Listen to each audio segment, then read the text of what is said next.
ही बातमी बघूया। बीड जिल्हा कोर्टातून ही बातमी येते। बीड जिल्ह्याच्या मकोका विशेष न्यायालयामध्ये वाल्मिक कराडवर सुनावणी सुरू आहे, युक्तिवाद सुरू आहे। प्रत्यक्ष युक्तिवाद सुरू झालेला आहे। आरोपी वाल्मिक कराड याला कोर्ट रूम मध्ये नेलं गेलेलं आहे, हजर केलं गेलेलं आहे। पोलीस आणि एसआयटी अधिकारी उपस्थित आहेत। एसआयटी तपास अधिकारी अनिल गुजर हे आपली बाजू मांडतायत। 9 डिसेंबरला वाल्मिक कराड सोबत सुदर्शन घुले याच्यासोबत 20 मिनिटं चर्चा झाली। वाल्मिक कराड आणि सुदर्शन घुले यांच्यामध्ये संवाद झाल्याचा तपास अधिकाऱ्यांचा त्यांच्याकडे पुरावा आहे। पुराव्यानिशी त्यांनी तो दावा केलेला आहे। त्या दरम्यान घुलेंनी कुणाकुणाला फोन केल्याचा तपास करण्याचा उल्लेख आहे। दुपारी 3:20 ते 3:40 हा फोन चालला, जो वाल्मिक कराड आणि सुदर्शन घुलेमध्ये होता। संवाद झाल्याचा गुजर यांनी कोर्टात दावा केलाय। नेमकं या आरोपींमध्ये काय बोलणं झालं त्याची चौकशी करायची आहे, असं सुद्धा अधिकाऱ्यांनी सांगितलेलं आहे। आता बीडच्या मकोका विशेष न्यायालयामध्ये सुनावणी सुरू आहे, युक्तिवाद सुरू झालेला आहे। आमचे प्रतिनिधी लक्ष्मण घाटोळ यांना विचारूया। लक्ष्मण, वाल्मिक कराड याला या विशेष न्यायालयामध्ये हजर करण्यात आलेला आहे आणि हा प्रत्यक्ष युक्तिवाद जो आहे तो देखील सुरू झालेला आहे। यामध्ये एसआयटीच्या अधिकाऱ्यांनी अनेक गंभीर स्वरूपाचे दावे जे आहेत ते या न्यायालयाच्या समोर केलेले आहे। यामध्ये एसआयटीचे अधिकारी अनिल गुजर जे आहे उपअधीक्षक आहेत, त्यांनी एक महत्त्वाचा दावा केलेला आहे की जो या संतोष देशमुख हत्या प्रकरणातला एक मुख्य सूत्रधार आहे सुदर्शन घुले, याचं आणि वाल्मिक कराड यांचं 9 तारखेला एकमेकांसोबत बोलणं झालेलं होतं आणि हे बोलणं थोडं तिडकं नव्हतं तर तब्बल 20 मिनिटं इतका यांच्यामध्ये हा संवाद झालेला होता। त्यामुळे वाल्मिक कराड याची पोलीस कोठडी जी आहे ती मिळावी अशा प्रकारची मागणी गुजर यांनी न्यायालयाच्या समोर केलेली आहे। आणखी काही अपडेट जे आहे ते यामध्ये येताना पाहायला मिळतात। तब्बल 10 दिवसांची पोलीस कोठडी जी आहे ती गुजर यांनी न्यायालयाकडे मागितलेली आहे। त्याचं कारण असं आहे की या सगळ्यामध्ये काही कॉल रेकॉर्ड जे आहे ते या संतोष देशमुख यांच्या हत्या प्रकरणातले आरोपी आणि वाल्मिक कराड यांच्यामध्ये मिळते जुळते आहे। ज्या दिवशी सुदर्शन घुले यांनी वाल्मिक कराड यांना फोन केलेला होता ती तारीख देखील त्यांनी सांगितलेली आहे। 9 डिसेंबरला वाल्मिक कराड आणि सुदर्शन घुले यांच्यामध्ये संवाद झाला होता। तब्बल 20 मिनिटं हा संवाद सुरू होता। हा संवाद नेमका का झाला, कशासाठी झाला, या संवादातली नेमकी कारणं कुठली होती, काय नेमका या संवादातलं भाष्य होतं, याचा तपास या सगळ्यामध्ये पोलिसांना करायचा आहे आणि त्यासाठी वाल्मिक कराडाचा ताबा यांना आवश्यक आहे, वाल्मिक कराडची कोठडी आवश्यक आहे आणि म्हणून वाल्मिक कराडला ताब्यात द्यावं अशा प्रकारची देखील मागणी कोर्टाच्या समोर करण्यात आलेली आहे। तपास अधिकारी अनिल गुजर जे आहेत ती या सगळ्याची मागणी करत आहे। आणि आणखी एक महत्त्वाची अपडेट जी आहे ती आपल्याला आतमधून आपले बाळासाहेब निफळ हे देत आहेत, ती म्हणजे अशी आहे की संतोष देशमुख याच्या अपहरणाची जी वेळ आहे ती आणि सुदर्शन घुले आणि वाल्मिक कराड यांच्यातली जी संभाषणाची वेळ आहे त्यांच्यामध्ये साम्य दिसतं आहे। ती वेळ जी आहे ती मिळती जुळती आहे असं देखील गुजर हे न्यायालयाच्या समोर सांगताय। ती देखील अपडेट समोर आलेली आहे। फोनवरील जे संभाषण आहे त्याच्या पुराव्याच्या आधारावरती मोक्याचा कलम जो आहे तो ॲड यामध्ये करण्यात आला, अर्थात मोका जो आहे तो लावण्यात आलेला आहे। त्यामुळे या प्रकरणामध्ये 103 कलम अर्थात भारतीय दंड संहिता कलम 103 जो नव्यानं खुनाचा गुन्हा म्हणून ज्याला संबोधलं जातं, पूर्वीचा 302, यामध्ये वाल्मिक कराड यांचा प्रत्यक्ष सहभाग आहेत असा देखील दावा त्यांचा आहे। त्यामुळे वाल्मिक कराड यांना जर कोठडी मिळाली तर त्यामधून हे सगळे प्रकरणं जे आहेत ते समोर येतील।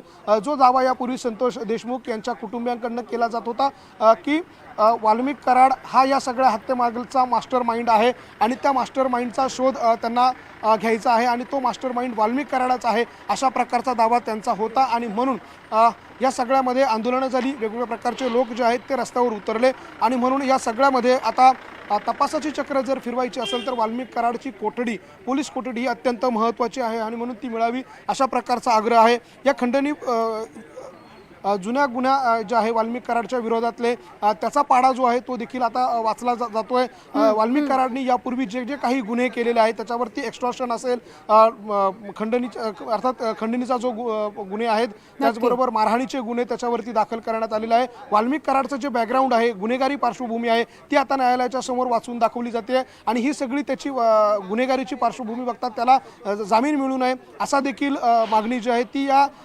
अधिकाऱ्यांकडनं न्यायालयाच्या समोर जी आहे ती केली जाते। त्यामध्ये एक एक अपडेट जे आहेत ते आपल्याला समोर येताना पाहायला मिळतात। या सगळ्यामुळे एक गोष्ट सुवर्ण स्पष्ट आहे की वाल्मिक कराड याची कोठडी या सगळ्या प्रकरणामध्ये अत्यंत महत्त्वाची आहे, ज्यामध्ये वाल्मिक कराडला जर या 302च्या गुन्ह्यामध्ये तपासामध्ये आतमध्ये घेतलं गेलं आणि या गुन्ह्यामध्ये जर त्याचा प्रत्यक्ष सहभाग आढळला तर या सगळ्यामध्ये अनेक गुन्ह्यांची उकल जी आहे ती समोर येईल। अर्थात जे पहिलं प्रकरण होतं पवनचक्की कंपनीकडे मागितलेली खंडणी आणि त्यानंतरचा जो सिक्वेन्स जर आपण बघितला तर तो मिळता जुळता आहे आणि हा मिळता जुळता सिक्वेन्स जर बघितला तर वाल्मिक कराडचा यामध्ये कितपत सहभाग आहे याचा तपास पोलिसांना करायचा आहे, SITला करायचा आहे आणि म्हणून या सगळ्यासाठी त्याची कोठडी मागितली जाते। 10 दिवसाची कोठडींची मागणी जी आहे ती आता SITने न्यायालयाच्या समोर केलेली आहे। सुवर्णा, बरोबर, SITला CADR सुद्धा मिळालेले आहेत असं सुद्धा अनिल गुजर सांगतायत, त्याविषयी काय सांगाल?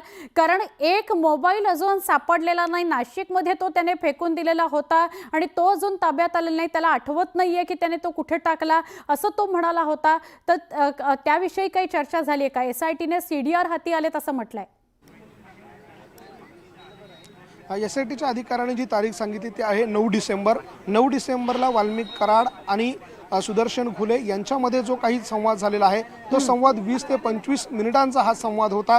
या संवादाचा CDR रिपोर्ट जो आहे तो देखील आता न्यायालयाच्या समोर सादर करण्यात आलेला आहे। हे सगळे पुरावे जे आहे ते आता सादर केले जात आहे। सुदर्शन घुले असेल किंवा संतोष देशमुख यांच्या हत्येच्या कटामध्ये सहभागी असलेले इतर जे आरोपी आहे यांचे CDR ज्या वेळेला तपासले गेले, यांचे जे रिपोर्ट आहे ते ज्या वेळेला तपासले गेले त्यानंतर मात्र हे सगळे वेगवेगळे उकल जे आहेत ती होताना पाहायला मिळते। सुरुवातीला असा प्रकारचा दावा केला जात होता की वाल्मिक कराड यांचा या प्रकरणाशी कुठेही संबंध नाहीये, मात्र तो संबंध शोधण्याचं काम आता SITचे अधिकारी करताय, पोलीस करताय आणि त्याचे पुरावे धागे। लक्ष्मण, काही क्षण थांबवते, या घडीची मोठी बातमी। SIT कडून बाळासाहेब कोल्हेंनी युक्तिवाद केलेला आहे।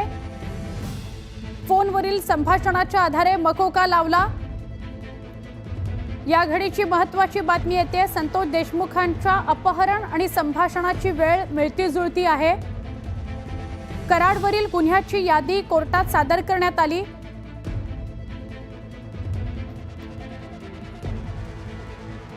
लक्ष्मण, आपण बघितलं एक एक माहिती समोर येते, या सगळ्याचा उल्लेख आता आपण करत होतात की ज्या वेळेला संतोष देशमुख याचं अपहरण होत होतं ती वेळ आणि वाल्मिक कराड, चाटे, घुले यांची संभाषणाची वेळ ही एक आहे असं कोर्टात सांगितलं गेलेलं आहे, काय सांगाल? सुवर्ण, मी आणखी थोडं मागे नेईल। यामध्ये असं दावा केला जातो की जो वाल्मिक कराड यांच्यावरती मोकोका लावण्यात आलेला आहे तो त्यांच्यावर अन्याय करणारा आहे अशा प्रकारचा दावा त्यांचे कार्यकर्ते करत होते, आंदोलन करत होते। मात्र मोकोका लावण्यामागची कारण काय आहे, या गुन्ह्यामध्ये वाल्मिक कराड यांचा सहभाग कसा आहे, उगाच मोकोका लावलेला नाही, हे आता पुरावे जे आहेत ते कोर्टाच्या समोर सादर केले जात आहे आणि ते सादर करत असताना यामध्ये CDR रिपोर्ट जो आहे तो अत्यंत महत्त्वाचा ठरलेला आहे। या CDR रिपोर्टनुसार सुदर्शन घुले आणि वाल्मिक कराड यांच्यामध्ये 9 डिसेंबरला 20 मिनिटांचा संवाद झालेला आहे। हा एक महत्त्वाचा धागादोरा होता आणि याच्याच आधारावरती कलम 103चा जो गुन्हा अर्थात खुनाचा जो गुन्हा आहे त्यामध्ये वाल्मिक कराड यांचा सहभागी करून घेण्याचा प्रयत्न जो आहे तो या सगळ्या प्रकरणामध्ये SITचा असणार आहे। आणखी एक अपडेट जी आहे ती म्हणजे वाल्मिक कराडने संतोष देशमुख यांना हत्येच्या दिवशी धमकी दिली होती अशा प्रकारचा दावा देखील आता कोर्टाच्या समोर करण्यात आलेला आहे। हा दावा नेमका कशाच्या आधारावर करण्यात आलेला आहे ते पुढच्या काही वेळात स्पष्ट होईल। मात्र वाल्मिक कराडने संतोष देशमुख यांना हत्येच्या दिवशी धमकी दिलेली होती असं देखील आता हे कोर्टाच्या समोर सादर केलं जात आहे। त्याचे देखील काही पुरावे जे आहे ते आता कोर्टाच्या समोर सादर केले जातात। सुवर्ण, या सगळ्या प्रकरणामध्ये अत्यंत महत्त्वाचं म्हणजे हे जे अधिकारी आहे SITचे ते सगळे पुरावे घेऊन कोर्टाच्या समोर आलेले आहे। केवळ SIT किंवा ही जी यंत्रणा आहे ती कुठल्याही दबावापोटी काम करत नाहीये हे त्यांना स्पष्ट या निमित्तानं करून द्यायचं आहे आणि यामध्ये वाल्मिक कराड कशा पद्धतीनं दोषी सापडतोय याचा देखील शोध घेतला जातोय। उगाच मोकोका सारखा गुन्हा जो आहे तो वाल्मिक कराडवर लावलेला नाहीये हे सगळं सिद्ध करत असताना पोलिसांनी SITच्या अधिकाऱ्यांनी अनेक पुरावे गोळा केलेले आहेत, ज्यामध्ये CDR रिपोर्ट असेल, मोबाईल असतील, त्यांच्यामधलं संभाषण असेल, त्यानंतर त्यांच्या मोबाईलचे ट्रॅक ते कुठल्या स्पॉटवर होते त्याचं ते लोकेशन जे आहे ते त्यांनी म्हणजे आता हे मुद्दे कोर्टापुढे मांडल्यानंतर ते महत्त्वाचे ठरतात का बघायचं। महत्त्वाची बातमी, कराडनं हत्येच्या दिवशी देशमुखांना दिलेली धमकी हा सुद्धा विषय समोर मांडण्यात आला। पोलीस कोठडीसाठी SITनं 10 बाबी मांडलेल्या आहेत। पोलीस कोठडी मिळावी वाल्मिक कराडची हत्येच्या प्रकरणामध्ये, त्यामुळे 10 बाबी कोर्टासमोर मांडलेल्या आहेत। मकोका ही उगीच लावण्यात आलेलं नाही, हे सुद्धा कोर्टापुढे मांडण्यात आलं. कराडनं हत्येच्या दिवशी देशमुखांना धमकी दिली होती असंही समोर येतंय. आपल्या सगळ्यांना जर आठवत असेल तर पुरवणी जबाबामध्ये धनंजय देशमुख यांनी तसं स्पष्टही केलेलं होतं. त्या वाल्मिक कराडचं नाव त्यात टाकलेलं होतं की वाल्मिक कराड यानेच फोन करून धमकी दिलेली होती संतोष देशमुख यांना, आणि तोच सगळा रेफरन्स इथे कोर्टासमोर सादर केला जातोय. लक्ष्मण, काय सांगाल, हे नवे येणारे जे अपडेट आहेत कोर्टातून, हे अपडेट येत आहेत लक्ष्मण, त्याविषयी काय सांगाल? बालाजी आपल्याला जी अपडेट देत आहे. सुवर्णा, तुम्ही जसं सांगितलं की संतोष देशमुख यांच्या भावानं जो पुरवणी जबाब दिलेला आहे त्या पुरवणी जबाबमध्ये जे म्हटलेलं होतं तेच आता कोर्टाच्या समोर सादर केलं जात आहे. जसं तुम्ही सांगितलं की संतोष देशमुखचा जो भाऊ आहे त्यांनी जसं सांगितलं पुरवणी जबाबामध्ये की वाल्मिक कराडने स्वतः संतोष देशमुख यांना हत्येच्या दिवशी धमकी दिलेली होती. ते ज्या पुरवणी जबाबात म्हटलं होतं तेच पुरावे जे आहेत ते आता कोर्टाच्या समोर अनिल गुजर जे आहेत ते तपास अधिकारी ते आपल्याला सादर करताना पाहायला मिळतं. वाल्मिक कराडने संतोष हत्येच्या दिवशी धमकी, याच्यातला एक महत्त्वाचा हा दुवा आहे की हे तपासामध्ये उघड झालेला आहे, निष्पन्न झालेला आहे की त्या दिवशी वाल्मिक कराडने संतोष देशमुख यांना हत्येच्या दिवशी धमकी दिलेली होती. आता यामध्ये CDR रिपोर्ट किंवा काही संभाषणाच्या क्लिप ज्या आहे त्या कदाचित SITच्या हातामध्ये असाव्या आणि त्या सगळ्या क्लिपच्या आधारावर SITने हा कोर्टाच्या समोर दावा केला असावा. कारण यानंतर हा सगळा युक्तिवाद झाल्यानंतर कोर्ट देखील याचे पुरावे जे आहेत ते SITकडे मागणार आहे. त्यामुळे SITचे अधिकारी ज्या बाबी कोर्टाच्या समोर मांडताय त्याचे सगळे पुरावे घेऊन ते त्या ठिकाणी उभे आहेत. त्यामुळे आता ज्या वेळेला कोर्ट त्यांना या सगळ्याचे पुरावे मागेल त्यावेळेला हे अधिकारी या सगळ्याचे नेमके काय काय पुरावे देतात, यामध्ये काही ऑडिओ क्लिप समोर येतात का, काही संभाषणाच्या बाबी ज्या आहेत त्या समोर येतात का, हे देखील बघणं महत्त्वाचं आहे. सुवर्ण, आणखी एक अपडेट आलेली आहे. या अपहरणकर्तेवेळी वाल्मिक कराड, घुले आणि विष्णू चाटे यांच्यात काय काय संभाषण झालं त्याची देखील माहिती दिली गेलेली आहे. या सगळ्या प्रकरणामधले जे खुनातले आरोपी आहेत ते सराईत गुन्हेगार आहे असं देखील आता हे अधिकारी कोर्टाच्या समोर सांगताय. त्यांचे यापूर्वीचे क्रिमिनल रेकॉर्ड जे आहेत ते देखील कोर्टाच्या समोर मांडले जात आहे. नक्की लक्ष्मण, आपण खूप महत्त्वाच्या गोष्टी समोर सांगताय की कोर्टापुढे नेमकं क्षणोक्षणी काय सुरू आहे ते आपण आपल्या प्रेक्षकांना सांगतोय, आणि त्याचे खूप महत्त्वाचे धागेदोरे गेल्या काही दिवसांपासून सातत्यानं न्यूज 18 लोकमत त्याचे अपडेट आपल्याला देत होतं. सगळ्यात आधी तर पुरवणी जबाब धनंजय देशमुखांचा जो न्यूज 18 लोकमतच्या हाती लागला, ज्यात वाल्मिक कराडचं नाव होतं. वाल्मिक कराडने संतोष देशमुख यांना धमकी दिलेली होती असं त्यांनी स्पष्ट नाव लिहिलेलं आहे. त्यामुळे तो एक महत्त्वाचा विषय होता. त्यानंतर आता जसं बघितलं की 9 तारखेला घटनेच्या दिवशी ज्यावेळी अपहरण झालं संतोष देशमुख यांचं, त्याचवेळी चाटे, घुले आणि वाल्मिक कराड यांच्यात 20-25 मिनिटं संभाषण झालेलं होतं. कदाचित त्यातले सुद्धा डिटेल्स आपल्याला मिळू शकले असते जर या वाल्मिक कराडचा फेकून दिलेला नाशिकमधला जो फोन आहे तो ताब्यात मिळाला असता तर, असं आपल्याला म्हणता येईल. कदाचित त्यातली अधिकृत माहिती समोर येईल. लक्ष्मण, पुन्हा एकदा आपल्याकडे येत आहे, काय कळतंय, काय नेमके अपडेट येत आहेत? सुवर्णा, हेच यापूर्वी आपण काही अपडेट महत्त्वाचे दिले होते. त्यानंतर आता एक आणखी महत्त्वाची अपडेट आलेली आहे.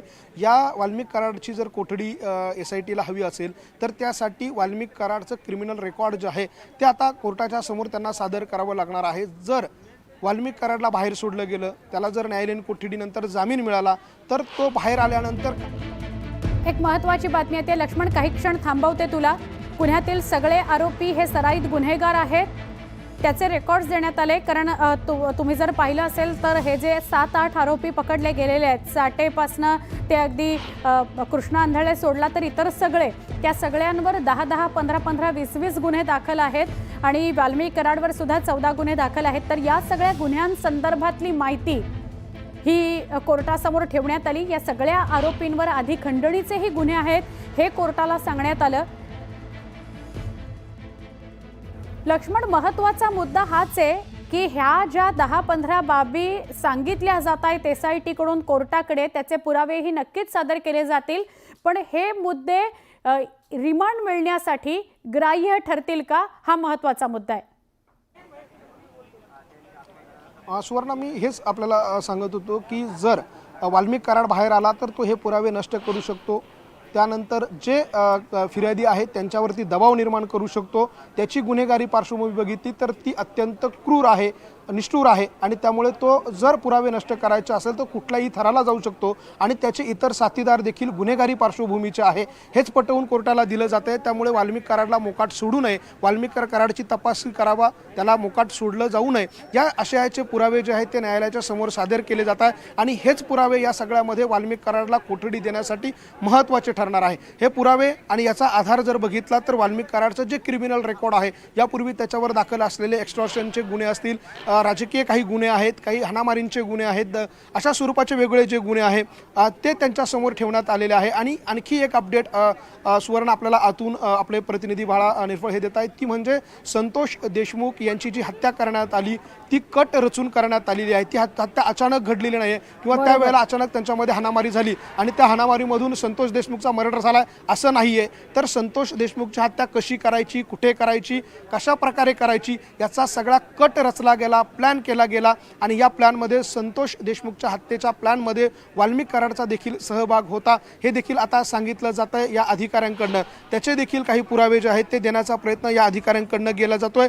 कट रचून संतोष देशमुखची हत्या करण्यात आलेली आहे आणि ही हत्या केली, त्यामध्ये सुदर्शन घुले असतील, चाटे असतील, हे जे काही संशयित आरोपी आहे या सगळ्या आरोपींनी कट रचला आणि त्यानंतर वाल्मिक कराडची हत्या केली। आणि ही हत्या केवळ अशी अपघाती हत्या नाही किंवा अचानक एकमेकांच्या समोर आले, हाणामारी झाली आणि त्यातून एक मार लागला गेला आणि त्यातून संतोष देशमुख जो आहे तो गतप्राण झाला असं नाही आहे। तर कट रचला गेला, त्याला टॉर्चर करून मारलं गेलं, त्याच्या डोळ्यांवरती जखमा करण्यात आल्या, त्याच्या अंगावरती मारहाण करण्यात आली, मोठ्या प्रमाणात त्याच्यावरती घाव करण्यात आले आणि त्या मारहाणीत त्याचा मृत्यू झालेला आहे। त्यामुळे हा अपघाती म्हणजे मारहाणीमध्ये देखील एक प्रकार असतो की एकमेकांमध्ये भांडण होतं आणि मारून टाकण्याचा उद्देश नसतो, मात्र त्यावेळेला तो गतप्राण होतो। मात्र इथे असं नाहीये, इथे या आरोपींचा उद्देश संतोष देशमुखला मारून टाकण्याचाच होता आणि हे पुरावे जे आहे ते सादर केले जात आहे। आणि हे जर असं जर न्यायालयाच्या समोर स्पष्ट झालं तर निश्चितपणे ह्या सगळ्या आरोपींवरती कठोर कारवाई होऊ शकते, वाल्मिक कराडचा त्यामध्ये सहभाग नोंदवला जाऊ शकतो आणि त्याला 302 अर्थात नव्या कलमानुसार त्याला खुनाच्या गुन्ह्यामध्ये घेतलं जाऊ शकतं आणि त्याची कोठडी जी आहे ती SITला मिळू शकते। सुवर्णा, नक्की तुम्ही सांगत होतात की SIT सध्या युक्तिवाद करताय, 10-15